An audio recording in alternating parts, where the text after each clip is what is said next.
Community is about people. Instead of thinking about an individual person, it's about a group of people working together. Hi, I'm Tommy Scott, and today I'm going to be talking about what community means to you. According to Oxford Dictionary, a community is a group of people living in the same place or having a particular characteristic in common. In my documentary, I'm not only going to be looking at the definition, I will instead be looking at what community means to a person and how it can mean something completely different to someone else. It can be difficult to know if it's a community or simply a common interest. A way to know if it's a community is if the people within it are willing to work together to improve it.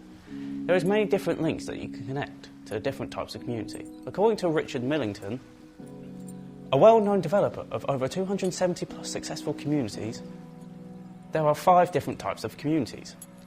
1 is interest, 2 is action, 3 place, 4 practice and 5 circumstance. Everyone is part of a community in one way or another. The most common community everyone is a part of is the physical community. This is the community that is based in the town or city you live in. A good example of a physical community is Farnborough Town. Farnborough is a town close to London. It is in North East Hampshire and is part of the borough of Rushmore. There have been many noteworthy individuals that have helped to make Farnborough so well known.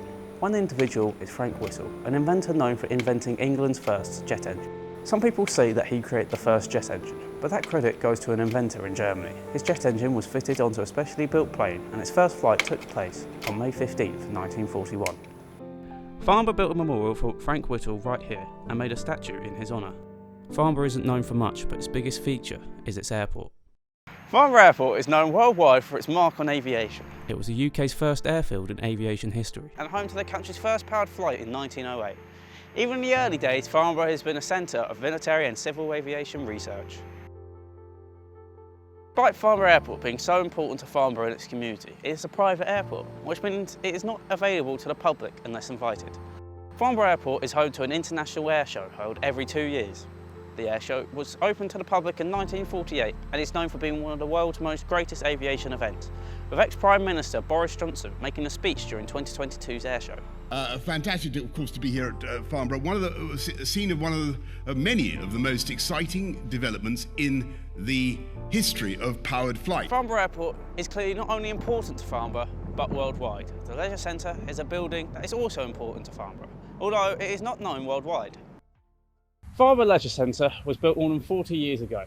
It gave home to many activities for the public. It had a cafe, swimming pool, gym, bowling alley, a soft play area, and even more. During the 2020 pandemic, the Leisure Centre suffered like most businesses and was forced to shut down with restrictions. The building did open momentarily at one point with restrictions, but was once again closed. It was announced during early 2021 that the building was to be shut down and demolished to create space for more modern buildings. According to Hampshire Live News, a leisure centre would not be available in Farnborough until 2025.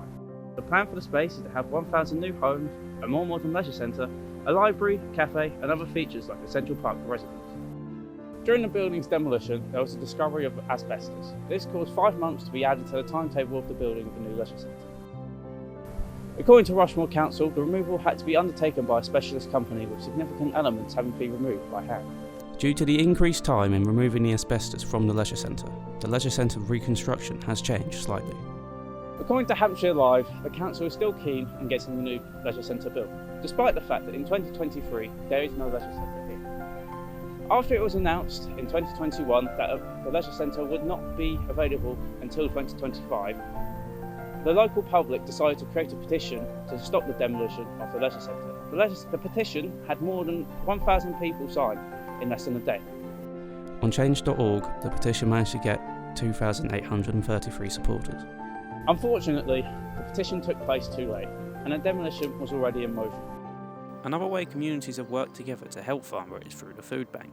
The food bank is a place which stocks food and other essentials for those in need. The food bank is funded and provided for by charitable donations from the council and the public. You can support your food bank by donating food or money. After your food is donated, it is then sorted and stored. Professionals will then identify people in need and then allow them to collect food from the food bank.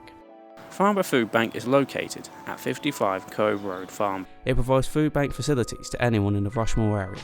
The food bank started in 2009 inside of a shed. It then went into a garage and then expanded into multiple people's garages. They now have a large warehouse provided by the Rushmoor Council. The food bank is supported by churches, organisations and individuals in Cove, Farnborough and Aldershot. I spoke to a member of the food bank to get their opinion on the local community and to understand more of what goes on in the food bank. A food bank is quite central to a community. So many people look to us for help, and also our volunteers. We are a community ourselves, working within a community. We're there if the community need us, so we're a support network. I feel that we support more for the local people. But it's certainly a very important aspect of the community. A lot of people are very embarrassed to come to a food bank,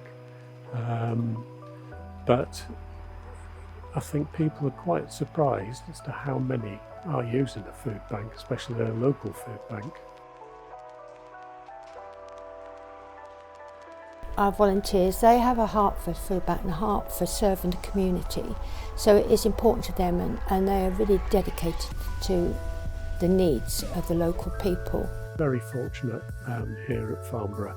The community really rallies round to provide us with incredible donations, both food and money, because obviously we need money to support the food bank itself, the running operation. Nobody here is paid, we're all volunteers, very willing volunteers, and again that is part of the community.